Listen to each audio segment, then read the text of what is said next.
ya estamos aquí con Fede Marcel para hacer la columna de Jardines Ajenos. ¿Cómo está, Fede? Muy bien, chicos, ¿ustedes? ¿Todo tranquilo? Todo bien, todo bien. ¿Todo bien? Bueno, che, nos alegramos. ¿Qué onda? Bueno, te hicimos venir hoy. Sí, cambiamos. Arreglé con Juli. Está bien. Sí, Arreglé con Juli, porque ayer, pues mañana si no iba a estar complicado. Tenía la agenda muy cargada, no sé qué mierda van a hacer mañana. Que no tengo espacio yo, pero está bien. ¿Quién es que vamos Porque, a hacer? porque los libros no... No garpan ya. No garpan. Tengo que clavar un streaming de Jardines animales Ajenos. marinos. Yo no sé a quién se le ocurre abrir, abrir un Estuviste comercio bien. para vender libros en esta época. Cualquiera el Fede. Cualquiera el Fede. ¿En qué Fede estaba ya- pensando? Fede ya se anda contando en Dios. el barrio ya se anda contando que vende falopa. Sí. Adentro de los libros. Adentro de los libros. Hay cierta literatura que puede contar como literatura falopa. ¿Por qué no?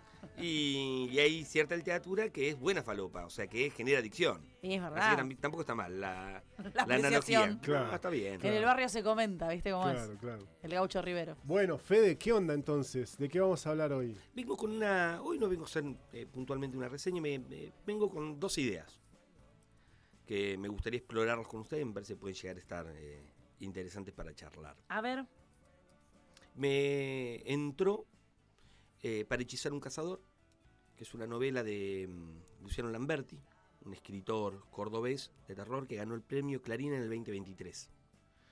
Creo que en algún momento la reseñamos acá. sí, me suena mucho. Habíamos, pero no la tenía, o sea, hablé cuando no tenía el libro, ¿no? Sí, sí. Antes es de la cierto. librería. Sí. Y entró, estaba agotada, la tengo ahí a la venta, y me acordé de una serie de cosas cuando, pensando en la novela y haciendo una breve reseña para la página, ¿no? Y me acordé de un par de cosas ahí que me gustaría como... Vamos por parte. ¿La tiene una Cari Notero? Sí, sí, Cari Notero, de la universidad. De la Uni. Sí, sí. Gran docente. Sí. Bien, lo tenemos, sí. Karin edita un libro que era una tesis que ella prepara, esto estamos hablando 2014 más o menos, presenta un trabajo, lo presenta en la editora cultural se lo edita, y la tesis del libro de Karin, que era como súper interesante, Karin se pregunta, era sobre educación en Tierra del Fuego y una serie de laburos, ¿no? que tenían que ver, dictado para poder pensar la educación acá. Pero investigando al respecto, ella también se termina haciendo como una pregunta. Ella se pregunta por qué a lo largo de los 90 y de los 80 Sí. la currícula de historia no incluía el proceso militar, Ok. ¿no? Bien. O sea, yo fui, por ejemplo, alumno en pero los ¿qué? 90. Sí, es Claro. cierto. En los 90 vos no estaba puesto ahí el eje. Llegabas, vos veías hasta peronismo y saltabas prácticamente a democracia. Estamos sea, hablando de secundario, ¿no? En secundario. Estoy tratando de acordarme. pero me En secundario. parece Sí, a mí me que- cuesta Yo mucho. tuve una muy buena docente, yo que se corrí un poco de la currícula Claro. y metía algo de dictadura, nosotros algo comenzamos a ver, pero faltaba texto. Es real que yo todo lo que sé de ese momento o que me enteré es por mi mamá. No fue No fue por el estudié. colegio, claro. Yo no le tuve que preguntar a ella porque estaba estudiando. No, fue algo que siempre supe porque tenía Charlabas. 3 amigas desaparecidas, pero Claro. no. Bueno, no se veía en la currícula, si tenías algún docente, el docente te lo incluía, pero lo que no existía era texto para los pibes. Claro, claro. No había material de lectura. Material de lectura pensado para, no sé, Un adolescente, segundo claro. año del colegio Exactamente. secundario. No existía. Ni en los 80 ni en los 90. Comienza una investigación, comienza a preguntarse por qué no, y llega a varias conclusiones, pero digamos uno de los hechos fácticos es que a partir del 2000, aquellos que comienzan a publicar una visión historiografiada de la última dictadura militar es el periodismo, no son los historiadores. Claro. ¿No? Ahí va. O sea, son una serie de periodistas que comienzan a editar libros contando esa serie de relatos, ¿no? Claro. Y ese momento histórico. Sí. Cuando ella entrevista Es a una es serie... casi es un subgénero. Periodistas escribiendo sobre el proceso o sobre los 70s, casi hay un subgénero, te diría. Sí, Sí, sí, es sí, verdad. hay un montón. Sí, sí. Un montón. Ha Y en ese escrito momento... casi solo sobre eso. Y cuando comienza a consultar al respecto, la respuesta que le dan la herida estaba como... eran los docentes que habían sido docentes durante los 90 y los 80, habían sido estudiantes durante los 70. O sea, habían sido protagonistas, habían sido estudiantes, habían sido damnificados directos. Tenían amigos desaparecidos, tenían compañeros desaparecidos, habían sufrido persecución. Y poder tomar una distancia de características éticas para poder hacer el análisis de eso, parecía que no se contaba con la potencia energética como para poder hacerlo. Por eso no existe. Por eso no existió durante ese momento. Después, por supuesto, bueno, crisis del 2001, aparece el periodismo mirando este tipo de circunstancias, aparecen algunos actores que comienzan a narrar y finalmente después aparece, como podemos marcar como punto de inflexión general en una política de Estado, es cuando Néstor baja los cuadros. Claro. Hay algo que ocurre ahí. Sí. Se habilita una puerta, comienzan a aparecer trabajos de historia que registran en ese momento y aparece el material de estudio y se pone en la currícula. A partir del 2005, 2006 ya se podía ver dentro de los colegios porque ya existía material, ¿no? Es más, se trabaja fuertemente en los colegios. Ya está, es parte de los programas que hay que incluir. Exactamente. Con toda una política de Estado, o sea, vuelve una mirada sobre los 70, ¿no? Sí. El tono de eso puede estar en debate o no. Lo que comienza a hacer es comienza a mirarse a los 70. En términos de discurso político lo estoy pensando, ¿no? Sí, sí.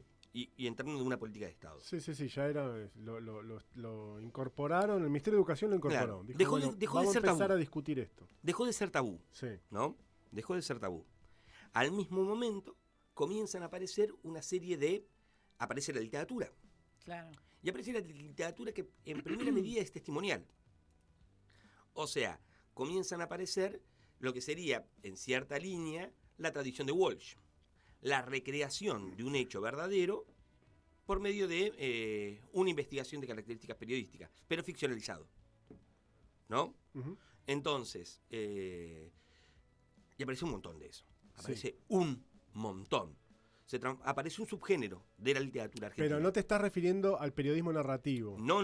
¿Vos te referís a ficción? Porque Walsh sería más periodismo narrativo. Sí, pero también es escritor Walsh. Sí. Y uno, cuando vos agarrás y mirás Operación Masacre, más allá del valor de la investigación que hace Walsh, tiene valor literario. No, está clarísimo, claro. ¿no? Porque tiene tensión narrativa. Sí, pero no es 100% ficción. No. Comienza a aparecer esto que no es 100% ficción. Exactamente, justo en la línea de Walsh. Después sí aparece un poco más de ficción, donde comienza, pero siempre ficción realista. Claro. Siempre ficción realista. Y el mismo camino pasa más o menos cinematográficamente. ¿No? Bien. Se vuelve sobre los 70, pero es casi testimonial, realista, con una mirada crítica. Aparecen una narrativa de lo que ocurrió en los 60, en la última dictadura, en el 76, ¿no? A partir de ahí en adelante, durante muchísimo tiempo, aparece, creo yo, una mirada que lo tiñe de... o sea, todo este tipo de relatos, porque los protagonistas estaban vivos, aparece también con una pátina de dignificación del hecho. Sí, sobre el guerrillero. Sí. Sobre el militante, más que guerrillero, sobre el militante, el joven militante político. ¿No? Aparece una y otra vez sí. Y una representación de características, si querés, en términos narrativos, con una moralidad. Sí, la juventud maravillosa. Y la dictadura, fuente de todo mal. Correcto. ¿No? Hay una polarización con respecto a esa mirada. Lo que termina transformando en una narrativa media maniquea, si querés, también, ¿no? Porque, digamos, uno puede pensar que falta complejidad ahí. Pero está bien, son los primeros ensayos de intentar narrar un horror. Y eso es todo un proceso. Eso no pasa de un día para el otro. Entonces, a lo largo de todo ese proceso de dignificación de esa época, asistimos a estas ficciones que son estandarizadas. Sí, con grandes piezas literarias y con otras menores. Claro. ¿no? Pero como muy atravesada por lo ideológico de quien escribe. Exactamente. Una mirada muy marcada. Muy marcada. Del otro lado también, porque digamos, pensemos que los primeros libros de Nicolás Márquez, por ejemplo, discutiendo la dictadura y ese tipo de posicionamientos también son de principios del 2000. O sea que también, del otro lado del espectro ideológico, también hay una narrativa. De hecho, a mí me parece muy interesante la nota que en su momento le hicieron Tenenbaum y 7K el año pasado, que fue muy discutida de por qué le dan micrófono a esta clase de tipos, la entrevista de Nicolás Márquez. Sí. Y Márquez cuenta que en el mismo contexto en el que Néstor Kirchner estaba pidiendo perdón en la ex ESMA, Sí. él saca su primer libro, que es algo así como La verdad sobre los 70, con una mirada puesta en... Eran terroristas, sí, y estaba bien. Los dos demonios y qué sé yo. Y gracias a ese libro se compra su primer departamento. Así que imagínate la cantidad de libros que vendió. Claro, En esa época. claro. Y era La polarización ya estaba. Qué referencia. Completamente subterráneo. Y no encontrabas un libro de Márquez en una... Creo que todavía no lo haces, pero Sí, está bien. en Sí, una sí. vidriera no lo encontrás. No, pero Alaje sí. Alaje sí. Alaje sí. Sí, sí. Alaje sí. A mí me aparecen, hay lectores, Sí. aparecen en la librería pidiendo libros de Laje, de Nicolás Márquez, aparecen. Claro. Hay lectores. Sí, sí, ahí. Hay lectores. Bueno, en el medio de esto, a mí me parece que después lo que termina ocurriendo, y me parece que es como novedoso y me parece súper interesante, es cuando se ficcionaliza en la totalidad. Sí. ¿Ok? Cuando de repente los eventos ocurridos en la última dictadura militar se transforman en una pieza de ficción narrativa que puede incorporarse a narrativas fantásticas, de terror o de ciencia ficción. Eso lo podemos ver. Cuando como Luciano Lamberti, creo que en algún momento dice Exactamente. que es como lo cómodo, le metes algo sobrenatural de repente y desbloqueas ahí. Hay algo ahí que termina ocurriendo. Lamberti tiene una novela anterior en la que lo hace un poco más tímidamente. Ujú, Tiene una novela que se llama La maestra rural. ujú. Es una novela extraña, de terror, súper interesante, que es una maestra cordobesa, típica ama de casa, de un pequeño pueblito, Sí. que tiene un hijo. Y ese hijo es medio extraño. Vos no sabés bien por qué es extraño. Ujú. Parece una especie de criatura, parecería tener alguna discapacidad Ujú.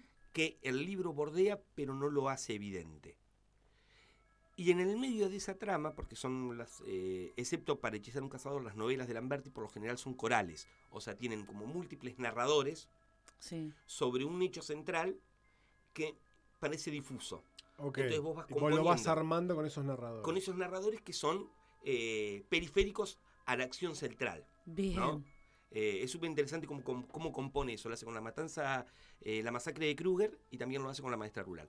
En la maestra rural pone Malvinas y también pone la última dictadura en una serie de voces que comienzan a aparecer. Ya después, en Cómo hechizar un cazador, para hechizar un cazador, ya es troncal dentro de la trama. Te va a contar la historia de una piba que debe tener 30 y pico de años, y de repente se le acerca una anciana en la calle y le dice: yo soy tu abuela. Ah, wow. Le dice: yo soy tu verdadera abuela. Le dice: tu padre fue militante desaparecido, tu madre también, y a vos te expropiaron, y aquellos que te criaron no son tus padres. Le dice: la mina entra en crisis, pero revisando su historia encuentra que Hay ahí como y hay grises. algo, y sí, el padre era un Hay zarpado, la madre también, ella está completamente disociada de esa parte de la familia. La mina le dice: mira, yo no te presiono, te dejo mi número. Dice: yo tengo plata, el financiamiento no es problema, cuando vos tengas ganas me llamás a este número, te tomás un pasaje y yo te espero en Córdoba y te cuenta toda la verdad acerca de tu historia, le dice. La mina da vuelta y dice: bueno, está bien, dale, voy. La llama por teléfono, aparece, se toma un té con la vieja comienza a contarle la historia, le muestra una serie de fotos, está tomando el café y de repente la cosa se pone medio nebulosa, se comienza a sentir mal y se va desvaneciendo. Y antes de desvanecerse, la mina le dice: es una pena conocerte finalmente, a mi nieta, y que tengas que morir. Le dice la ¡No! vieja. Ahí va. A fondo. Re A picante. fondo. Así arranca la novela. La historia, la vieja tiene razón. O sea, ¿por qué la intenta sacrificar y cuáles son las circunstancias? Es el hecho sobrenatural. Pero la idea de que el padre y su madre Claro. eran militantes desaparecidos es cierta. Entonces, a lo largo de toda la novela, la historia va a estar ambientada en los 60 y en los 70. Y va a recorrer en gran medida los eventos políticos de esa época. Claro. ¿No? Mira. El chico, el padre de ella, termina descubriendo, se acerca por la iglesia, por militancia cristiana, media en la línea de Mujica, a cierto peronismo, que después termina, por supuesto, en una organización armada, ¿no? Bueno, y termina desaparecido, pero los eventos puntuales de lo sobrenatural y la historia de la piba van a ir por otro lado. La que también hace eso, previamente, es Mariana Enríquez, con Nuestra Parte de Noche. Claro. En Nuestra Parte de Noche también aparece, si bien más, no tan troncal como lo hace Lamberti, también un poquito en términos de paralelo, la secta que quiere dialogar con una deidad oscura y que utiliza de medium al protagonista para poder hacerlo, tiene un ingenio azucarero en Misiones y yerbatero, tiene propiedades en la parte del norte del país, ¿no? Y necesita sacrificios humanos. ¿Quién le brinda los sacrificios humanos? Porque ellos son un poder económico en sí mismo, es la dictadura militar. Le brinda sindicalistas. Ellos entregan sindicalistas, logran el aval de la dictadura y los entregan en sacrificio a una deidad oscura. Un poco lo que Mariana dice, y un poco también lo que Lamberti dice, que es el horror sobrenatural puede dialogar perfectamente con el horror real. Son dos formas del horror, uno ficcional y el otro real. En estas ficciones complementarias aparece. ¿Por qué hablaba un poco de Cari? Porque me parece que es el proceso al inicio del no hablar, del tenerlo demasiado reciente, y en la prolongación a lo largo de los últimos años, más allá de las polarizaciones y las miradas que haya sobre el tema, puntual acerca de la dictadura, si está bien, si está mal, si los guerrilleros eran buenos o malos, digamos, fuera de todo... ¿Quién tenía la razón? Sí. Fuera de la característica moral de la discusión. Sí. Lo que sí me parece interesante es que siempre va a estar eso, porque uno se posiciona donde elige, donde le queda cómodo también, ¿no? Lo que sí me parece es que cuando la ficción comienza a tomar temas que antes eran tabú para transformarlas en elementos narrativos de ficción pura, de pura ficción, me parece que hay algo ya saldado. De alguna manera. No estoy diciendo que la discusión no se tenga que dar, digo que se alimenta la discusión para que toma otras aristas, se complejiza. Claro, la distancia también permite complejizarla y darle otras características. Darle otras formas de representación. Estaba pensando que lo de Lamberti, ¿de cuándo es el libro? Del 2023. El de la Maestra Rural. En el que la abuela mata... Del 2023. Eso es reciente. Porque hace poquito fue, no sé si fue el año pasado o el anterior, que se conoció este caso de este militante de hijos en Córdoba que mató a la madre. Sí. Y que la primera sospecha cuando apareció la señora fallecida, los organismos de derechos humanos pusieron la voz, el grito en el cielo, porque dijeron, che, ojo que acá puede estar pasando algo. Claro. Y después lo que terminó ocurriendo en realidad que era un problema de un drama familiar, intrafamiliar terrible, pero que involucraba a personas que uno tiene... tal vez, y lo digo por mí, tan idealizadas, ¿no? Si sos militante de hijos, si sos madre de Plaza de Mayo, sos abuela de Plaza de Mayo, tenés que ser bueno. Tenés que ser bueno. No podés matar a tu vieja si sos militante de hijos. Bueno, la realidad por lo general es un poco más compleja. Claro. ¿No? Es interesante. Te da como un cimbronazo, como, claro, esto puede pasar. Claro. Y lo que pasa es siempre, lo que pasa son el peligro, y me parece que nos pasa a todos también, de pensar en términos binarios. La realidad. Me parece que la ficción te permite eso. Te permite sacarte de ese lugar cómodo y complejizarlo en su dimensión más humana sin correr tanto riesgo, porque son personas que no existen, digamos, porque es ficción. Entonces te permite un abordaje desde diferentes ángulos. Y me parece que en una mirada que está todo el tiempo polarizada por dos posicionamientos políticos muy evidentes, la ficción llama a complejizar y sumar otras aristas que me parece que es interesante. Con otras características, pero y no, porque no quiero caer en lo que estuvo de moda hasta hace algunos meses, pero ¿no hay también algo precursor ahí en Oesterheld? Bueno, ahora vamos un poquito. Ahora vamos con Oesterheld, venía como esta es la primera idea, que me parece que está como bueno. Y ahora saltamos a Oesterheld. Porque hay otra idea ahí. Bueno, antes de que cambies de idea. Sí. Lamberti y Mariana Enríquez. Sí. ¿Quién más? ¿Algún otro autor que te venga a No. la mente? O sea No, que no, estos no, dos es están... reciente. Esto es Ok, reciente. Están abriendo un camino. Están abriendo un camino. Yo estoy esperando una novela de ciencia ficción que me parece que puede tocar. Me gustaría. Espero más de esto. Tipo un viaje Claro. en el tiempo, Algo. alguna cosa así. Algo, una distopía futura, una ucronía tal vez. La dictadura nunca cayó. Esa, te iba a decir esa. La Esa dictadura es la que nunca hay que cayó. hacer como el hombre en el Muy castillo. bueno. Exactamente. Una ucronía, tal vez. No, pero yo leí, ¿no hubo un cuento o algo de Ganamos la guerra en Malvinas? Sí. Puede ser. A mí me parece que hubo alguien que escribió un A cuentito ver. muy cortito Ajá, pero nada, no es una novela, ¿no? claro. No me acuerdo dónde fue que leí. Eso, una ucronía en donde ganamos la guerra. Entonces la dictadura se sostiene. Claro, Claro. popularidad allá arriba, Claro. Galtieri, Claro. full Galtieri. Fuga Galtieri. Claro. No se fue nunca más. Claro. Sí. Después lo clonamos. Y estaba viejo, así ¿Viste? que se hubiese muerto a los pocos años, ¿Viste? supongo, pero En esta la ficción cuestión se es que puede- la claro. dictadura se mantuvo. En el medio, me parece también que se tiene que aperturar también a la comedia. A mí me gustaría algo que parodie. Jojo Rabbit. Exactamente. Me parece que también la comedia y la parodia pueden funcionar muy bien. No sé, pienso en Jojo Rabbit o Sí. el tratamiento de la Segunda Guerra Mundial a lo largo de las ficciones. Tenés zombies nazis, tenés nazis con hombres lobo, tenés nazis en el medio del hielo, en Suecia, peleando contra unos esquiadores.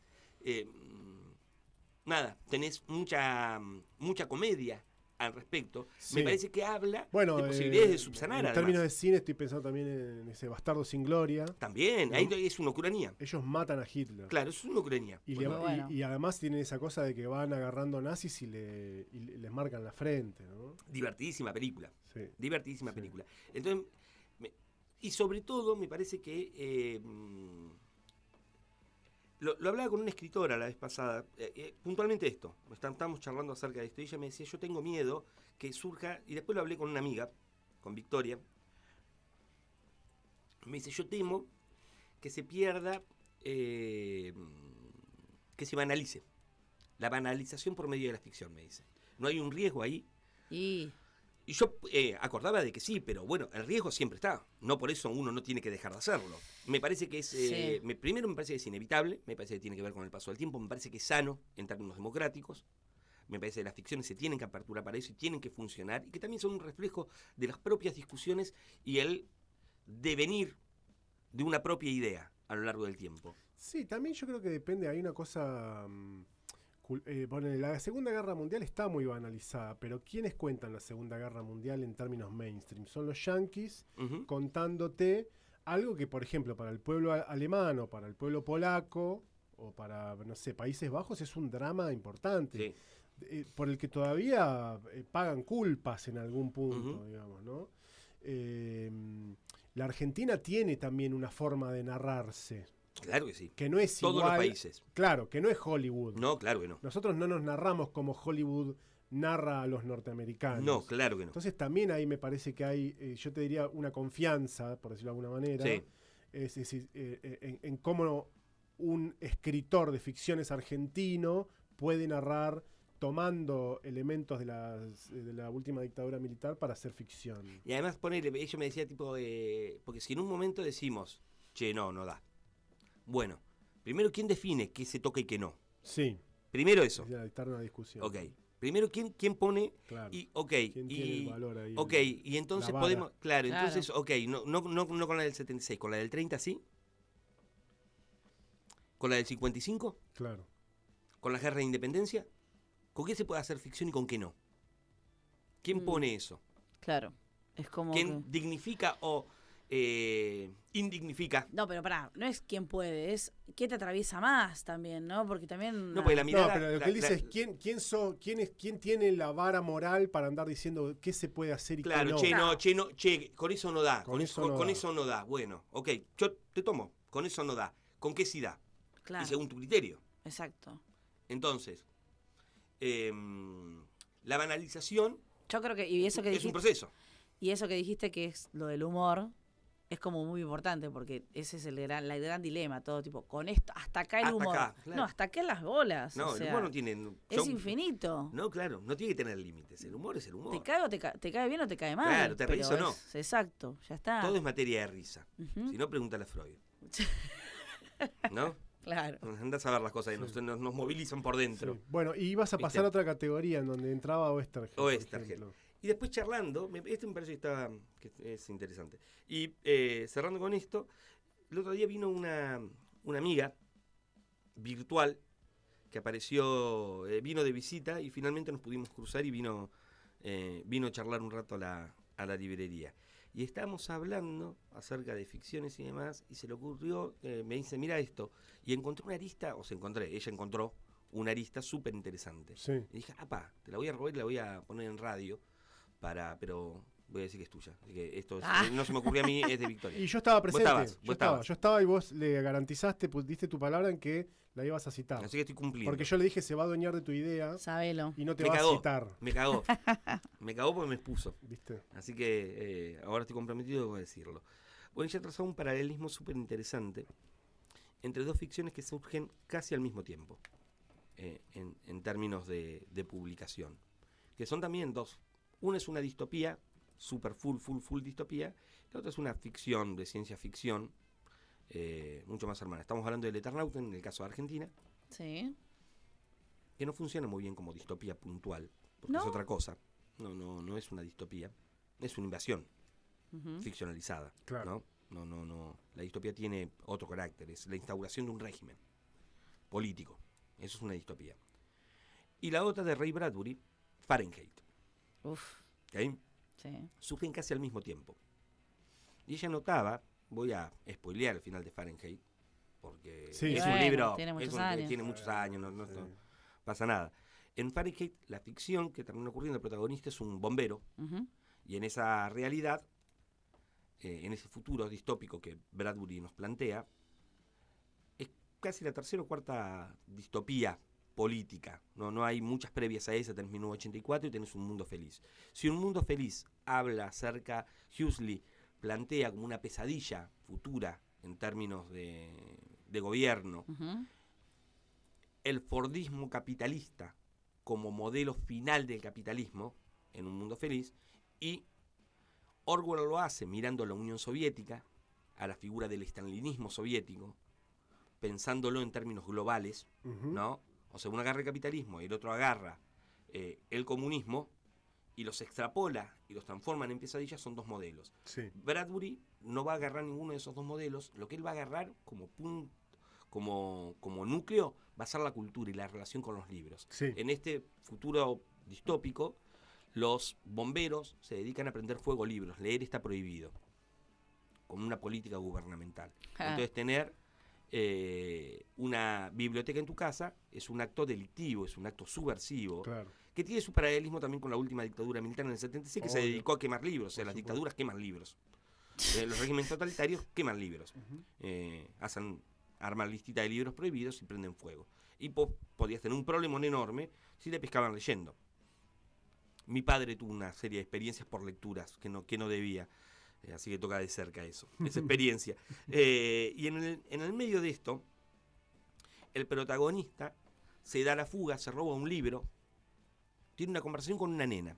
Esa nena le hace cuestionarse por primera vez su trabajo. Era un tipo que estaba convencido, él era un cruzado en la quema de libros. Ujú. Él defendía su laburo y estaba como muy convencido de aquello que hacía. Pero bueno, la conversación con una nena chiquita que es vecina de él y la desaparición posterior de ella, abducida por el gobierno, lo lleva a cuestionarse. Finalmente se termina en una quema de libros, se termina robando una novela, se roba un libro él, Mm. para ver, porque nunca había leído.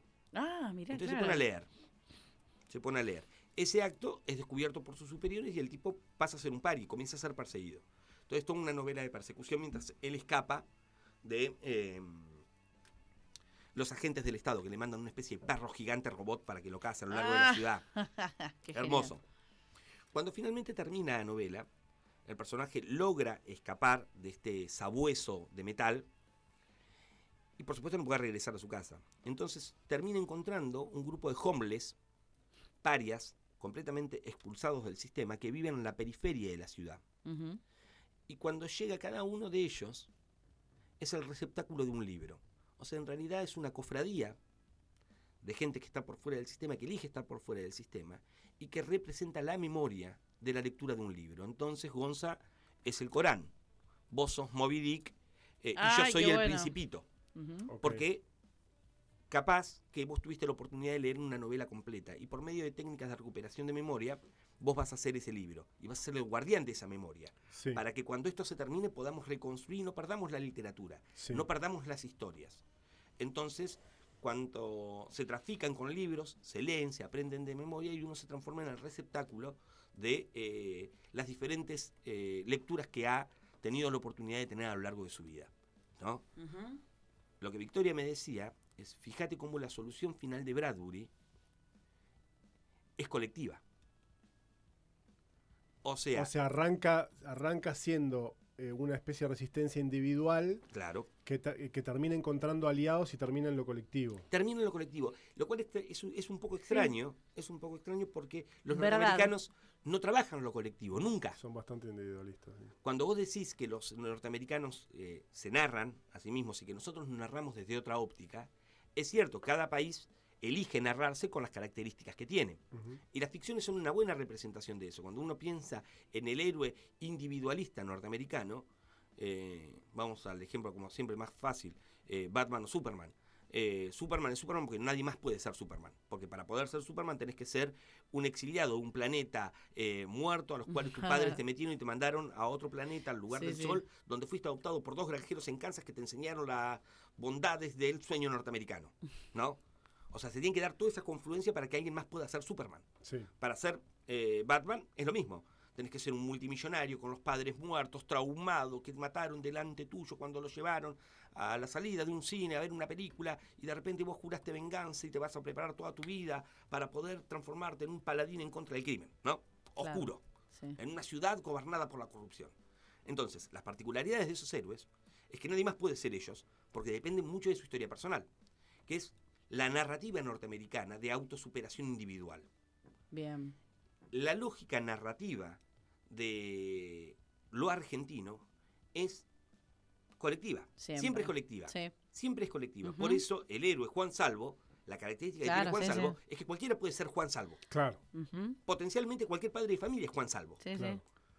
No tiene una característica particular que lo haga único. Sí. No lo tiene.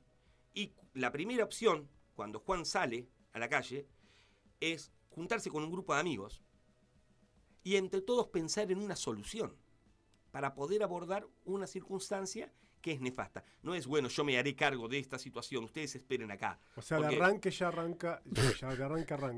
La voz del superhéroe. Colectivo, ya arranca como un colectivo. El traje se hace con retazo de diferentes cosas, pensando todos en común. Bueno, yo voy a volver, después ustedes me van a venir a buscar, nos vamos a enfrentar a esta circunstancia y vamos a buscar además el aval de otros para generar una resistencia para poder hacer frente a este enemigo.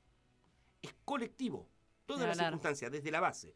Vi que me decía que el recorrido que hace Bradbury es al revés, termina en lo colectivo. Y también pensándolo, la solución de Bradbury sobre el final, si bien es colectiva en su generalidad, es individualista en su particularidad. O sea que ni siquiera en esa característica los norteamericanos pueden dejar su carácter individual. Porque si vos sos el Corán, implica que yo no lo soy.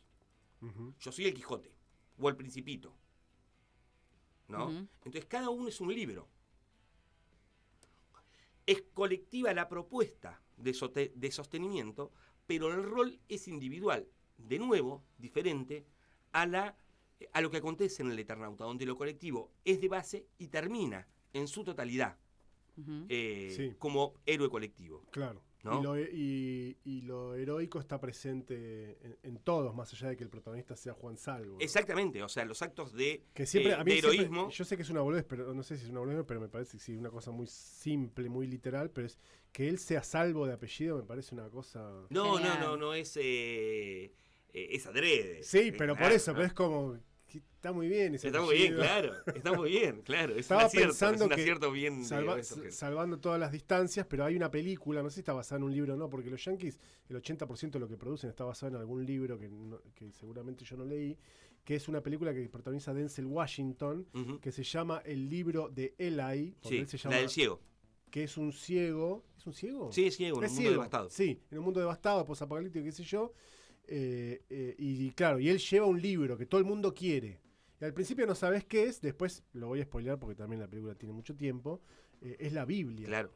Es el único ejemplar que queda de la Biblia, ¿no? Que es como ¡guau! Y se supone que el que la tenga en su poder va a tener la palabra. Entonces con eso medio como que vas a tener una suerte de control cultural sobre el resto de la gente. Y lo que termina pasando es que en realidad él la memorizó. Que lo que él lleva como libro en realidad son páginas en blanco. Claro, es un blef.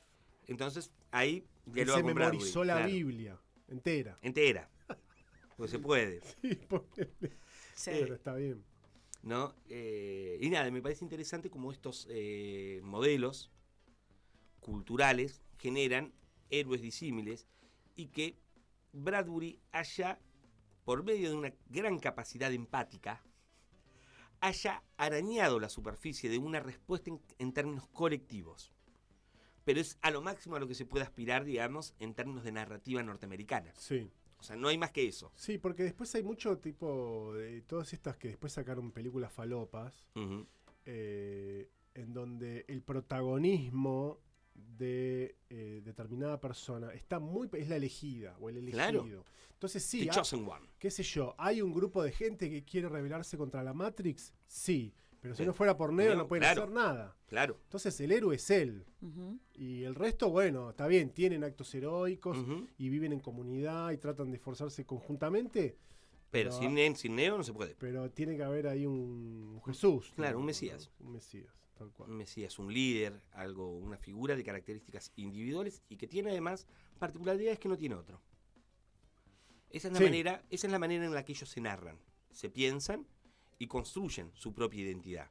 Nosotros lo hacemos desde lo colectivo, pero me pareció súper interesante la comparativa que Vicky tiraba con eso, porque dialogan muy bien estas dos ficciones que se cruzan en determinado momento, pero también se alejan porque las particularidades ideológicas de cada uno de los pueblos es diferente. Claro, claro. Bueno, ficciones basadas en situaciones horrorosas que hemos vivido. Exactamente. Está interesante, Fede. Gracias por la visita. Favor. Nos vemos la semana que viene. Fede Marcel, de Jardines Ajenos. Nos quedan 14 minutos para llegar a las 12. Acuérdense, por supuesto, que si van a comprar un libro, tienen que ir ahí a Teniente General Juan Domingo Perón, 208, casi Perón y Cuánip. Y ahí se encuentran con De Jardines Ajenos. Hermoso lugar. Tienen libros para comprar. Y además, Río Grande, porque nos están escuchando a través de Radio Más. Pueden pedir. Sí, pueden pedir. En Tolwyn también. En Tolwyn también. Hacemos envíos puerta a puerta. Por eso, se ponen en contacto a través de las redes sociales de Jardines Ajenos _librería. Y bueno, y ahí podés hacer algún encargo. Ahí me decía Florencia que también, yo estaba hablando de las circunstancias particulares de Argentina, digamos, en dictadura y demás. Y Flor que está leyendo a una autora cubana. Ajá. También escribe ficción, Elaine. Se me fue el nombre. Pero estaba leyendo, me pone acá. Elaine habla que huyen de la guerrilla también, del gobierno, y se internan en la selva. O sea, que las experiencias. O sea, es la guerrilla contra el gobierno guerrillero. Claro, pero ella también lo hace desde el horror. Desde el horror, ella también mezcla la circunstancia de las dictaduras en una novela de horror donde la selva come personas. Mirá. Entonces las familias tienen que entregarle a la selva hijos.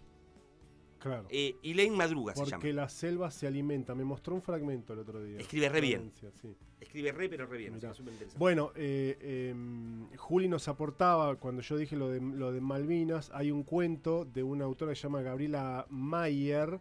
Se llama Ahora están todos contentos. Es un cuento, pero allí la protagonista, que es una niña de aproximadamente 10 años, cuenta que su hermano no va a formar parte de las tropas para ir a Malvinas.